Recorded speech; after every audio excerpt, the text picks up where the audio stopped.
अरे बलाई, अभी तक तालाब के किनारे क्या कर रहा है? आसमान काले बादल से छा गए हैं। चल घर लौट चल। अभी आया।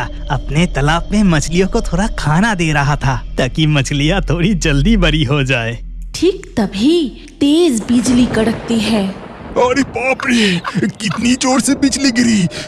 ऐसी मौसम में घर के बाहर रहना ठीक नहीं होगा। चल चल घर चल। आसमान में काले बादल और बिजली की चमक देखकर सारे किसान और मछुआरे घर लौट जाते हैं। बलाई की पत्नी आंगन में खड़ी होकर उसका राह देख रही थी और वो घर लौटते ही माधुरी ने बोली, ए जी, अब तक कहाँ थे आप? क्या आसमान की तरफ देखा नहीं? चलो घर के अंदर चलो, लगता है अभी मूसलाधार बारिश शुरू होने वाली है। फिर वो दोनों कमरे के अंदर जाते हैं। अरे अरे, बिजली चली गई। लगता है अभी तेज तूफान आने वाला है। बिजली चले जाते ही अंधेरे कमरे में माधुरी लालटेन जलाती है। ऐसी गर्मियों के मौसम में गांव में अचानक बिजली चली जाना तेज तूफान आने की चेतावनी मानी जाती है। फिर कुछ ही पल में तेज तूफान शुरू हो जाता है। भाग्यवान, हमारी गाय आंगन में खड़ी है। मैं जल्दी जाकर उसे गौशाला में बांध देता हूँ। बलाई कमरे से निकलकर गाय को ले जाके गौशाला में बांध देता है। फिर बादल गरज के मूसलाधार बारिश शुरू हो जाता है। तभी बलाई भीगते हुए गौशाला से निकलकर आंगन में आता है। तभी उसकी पत्नी लालटेन लिए बाहर आती है। हे भगवान, कितनी जोर से बारिश हो रही है। हाँ, आसमान में इतने काले घने बादल है, लगता है अभी बारिश रुकने वाली नहीं। धीरे धीरे बारिश और तेज होती जाती है। तभी उधर तालाब के किनारे एक डरावनी चुड़ैल बारिश में भीगते हुए बोल रही है, कितनी जोर से बारिश हो रही है। बारिश के पानी से जब तालाब भर जाएगा तो बहुत मछलियाँ बाहर निकलेगी। तब मैं मछलियों को पकड़ पकड़ के कच्चा चबाकर खाऊंगी। ये कहते हुए चुड़ैल गायब होकर पेड़ पर जाके बैठ जाती है। इस तरह घंटों तेज बारिश होती रहती है और चारों ओर पानी भरने लगता है। उधर बलाई माधुरी से कहता है, भाग्यवान, बारिश तो रुक ही नहीं रही। ऐसा बारिश होता रहा तो हमारा तालाब के पानी पूरा भर जाएगा और उससे मछलियाँ बाहर निकलकर भाग जाएगी। तुम चिंता मत करो, लगता है थोड़ी देर में बारिश रुक जाएगी। चलो खाना खाकर सो जाते हैं। धीरे धीरे बारिश का पानी जमा होने लगा। तभी सारे मेंढक मजे से गा रहे थे और उधर तालाब के किनारे पेड़ पर बैठे चुड़ैल पैर हिलाते हुए, ओ बारिश बरसो रे, सारी तालाब डुबा दे रे। मछलियाँ निकलेगी भर भर के, खाऊंगी मैं चबा चबा के। तालाब लगभग भर चुका है, अब मछलियाँ बाहर निकलने ही वाली है। इसके बाद धीरे धीरे रात और गहरी होती है। उधर बलाई और माधुरी खाना खाकर पहले ही सो चुके थे। तभी आधी रात को, बलाई, ए बलाई, जल्दी उठ। बारिश के पानी में तालाब भर गया है, सारे मछलियाँ भाग जाएंगे। दरवाजा खटकने की आवाज से बलाई की नींद खुल जाती है। कौन कौन कौन है? मैं लक्ष्मीकांत। जल्दी से उठ के अपने तालाब के किनारे जा, नहीं तो सारी मछलियाँ भाग जाएंगी। मैं अपने तालाब के किनारे जा रहा हूँ। ये कहकर लक्ष्मीकांत भीगते हुए चला जाता है। भाग्यवान, बारिश तो अभी तक नहीं रुकी।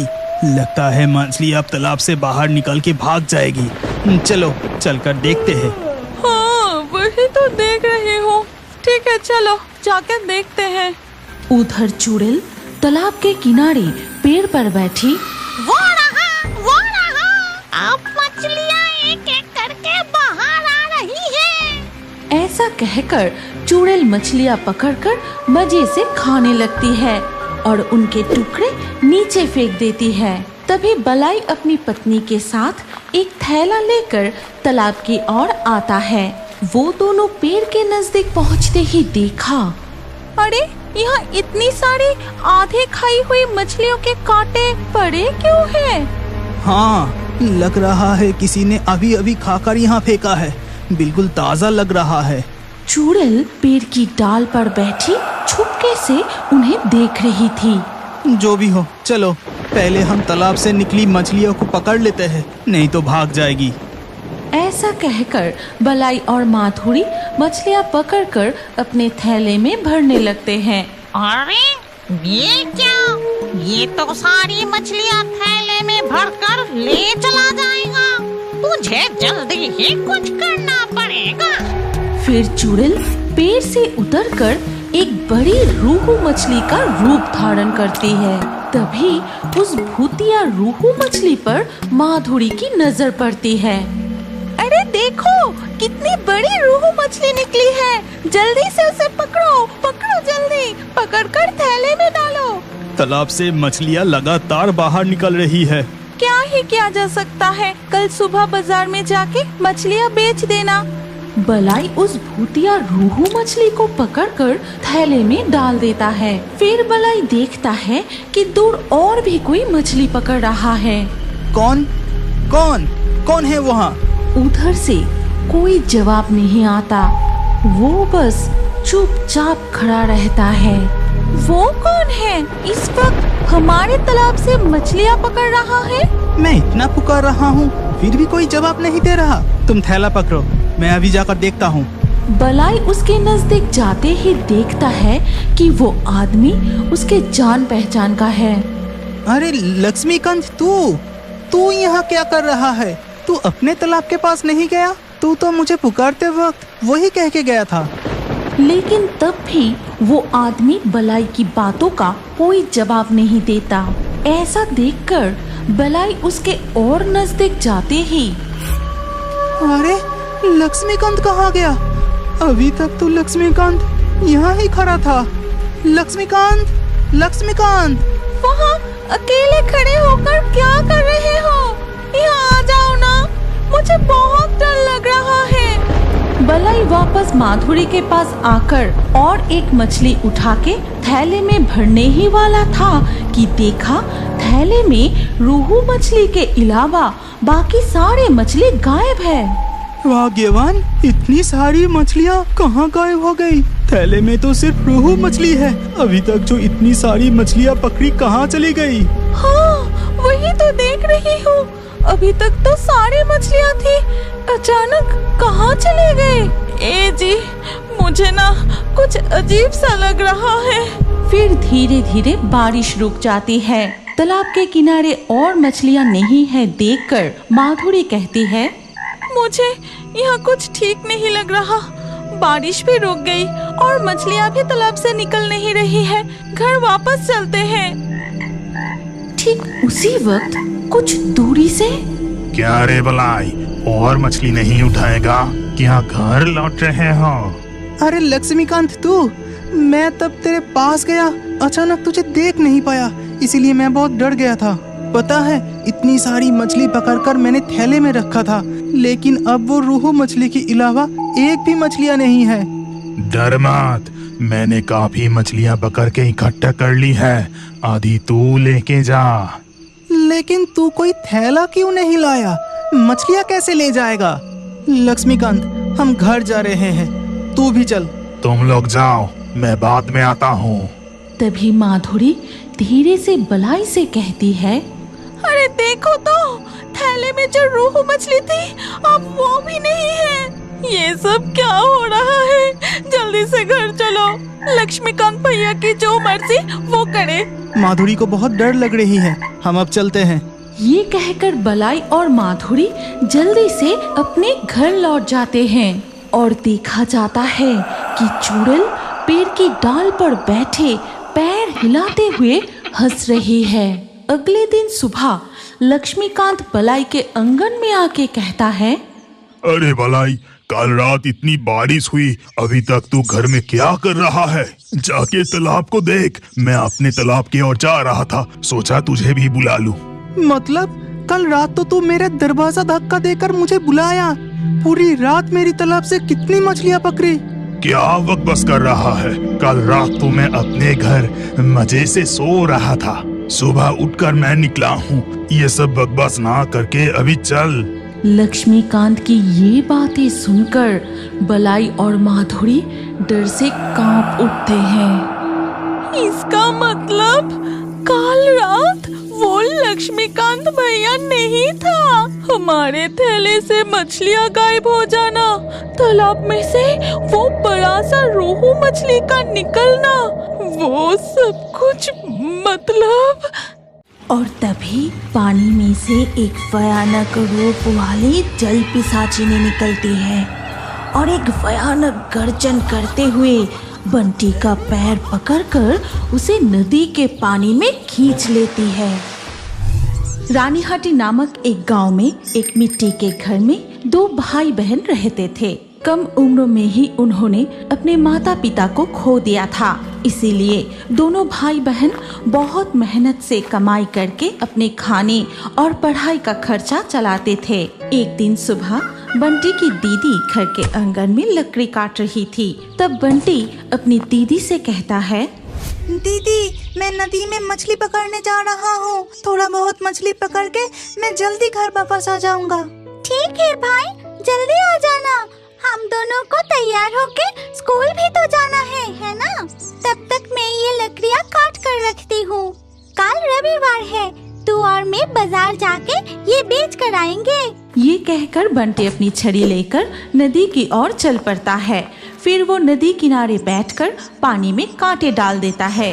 आज जो भी मछलियाँ मिलेंगे उनमें से एक दीदी को तलने के लिए कहूँगा और स्कूल से लौटकर चावल के साथ मछलियाँ खाऊंगा और बाकी मछलियाँ कल बाजार में बेच दूंगा। इससे थोड़ी अच्छी कमाई हो जाएगी। ऐसा सोचते ही बंटी की छड़ी में खिंचाव महसूस होने लगता है, जिससे बंटी को पता चलता है कि कांटे में कोई बड़ी मछली फंसी है। अरे बाप रे, कितनी बड़ी मछली फंसी है कि खींचकर निकाल ही नहीं पा रहा हूँ। हर हालत में मछली को ऊपर उठाना ही पड़ेगा। बंटी की बात खत्म होते ही नदी के पानी में हलचल होने लगता है। ऐसा दृश्य बंटी पहले कभी नहीं देखा था। डर के मारे उसके हाथ से छड़ी फिसल जाती है और तभी पानी में से एक भयानक रूप वाली जल पिशाचिनी निकलती है और एक भयानक गर्जन करते हुए बंटी का पैर पकड़कर उसे नदी के पानी में खींच लेती है। कोई मुझे बचाओ, बचाओ, दीदी मुझे बचाओ, बचाओ, बचाओ। उस समय घने जंगल के भीतर इस नदी के आसपास कोई नहीं था जो बंटी को बचा सके। बंटी चिल्लाते चिल्लाते पानी में डूब जाता है। जल पिशाचिनी उसे गहरे पानी में खींच ले जाती है। इसके बाद कई घंटे बीत जाते हैं।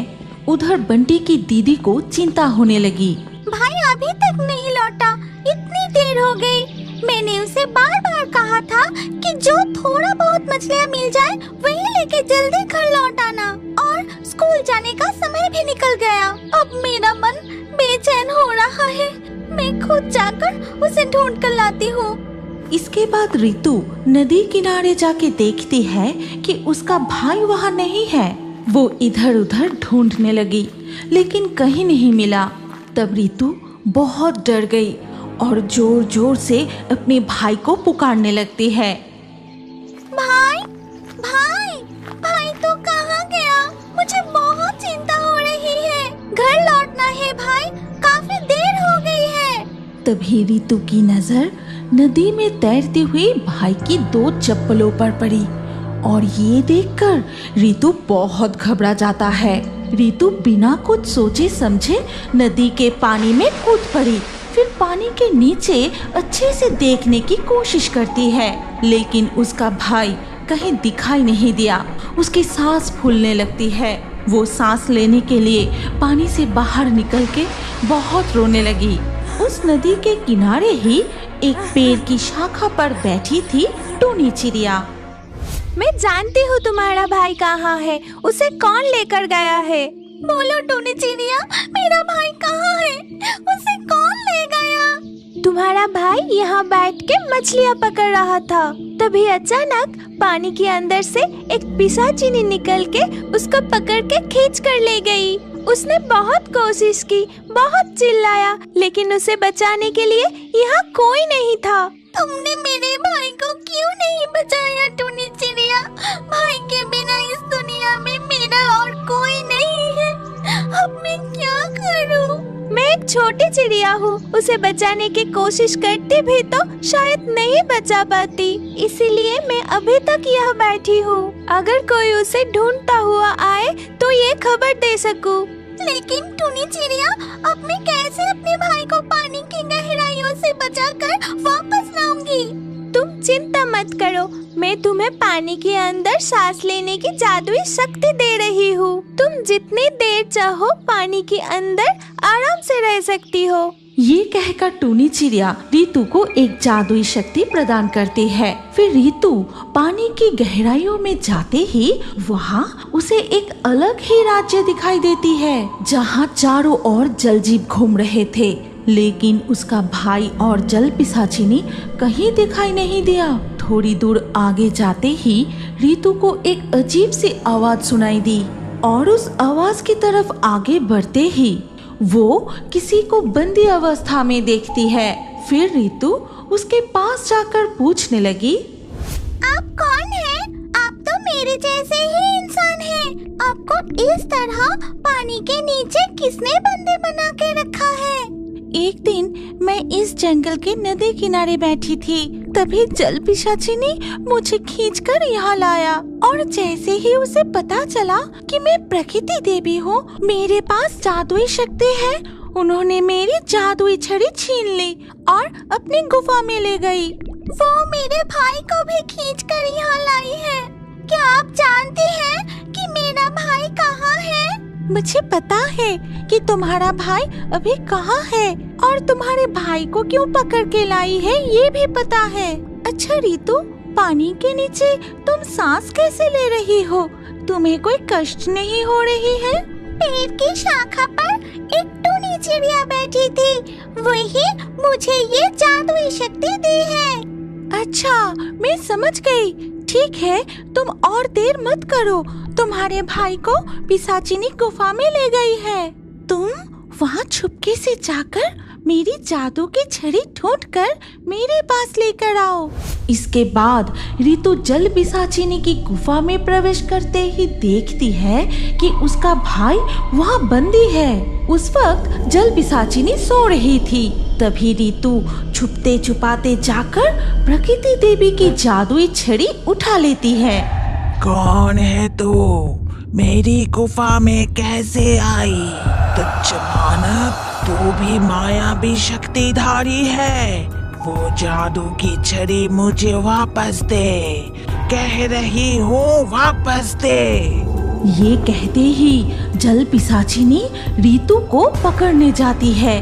तभी रीतू जल्दी से वो जादू की छड़ी प्रकृति देवी को सौंप दिया। तभी प्रकृति देवी अपनी जादुई शक्ति से खुद को छुड़ा के उस जल पिशाचिनी से कहती है, जल पिशाचिनी, अब तेरा खेल खत्म, ये ले। प्रकृति देवी अपनी जादुई छड़ी से पिशाचिनी को बंदी बनाते ही वो हिल भी नहीं पाती। इसके बाद प्रकृति देवी रीतू के भाई को गुफा से निकल के वो तीनों ही नदी के किनारे लौट आते हैं। फिर प्रकृति देवी टुनी चिड़िया से कहती है, धन्यवाद टुनी चिड़िया, डूबने से पहले जो जादुई शक्ति मैंने तुम्हें दी थी, उस शक्ति का सही इस्तेमाल करके तुमने हम सभी को बचा लिया। क्या अब बड़े होकर भी कार्टून देखना पसंद करते हैं? तो अपना नाम कमेंट करें और हमारे पिछले वीडियो से लाकी ड्रॉ में चुने गए नाम हैं आशा, मोनिका, राजू, मुसाखा, अरमान, रितिका, अर्जुन, सूर्या, सिमरान, आशीष, अरुष, सरीना, गौरी, सुरेश, रहीमा। जिन दर्शकों ने हमारे चैनल को सब्सक्राइब करके फिर कमेंट में अपना नाम लिखा, हमारे अगले वीडियो में उन्हीं के नाम चुने जाएंगे।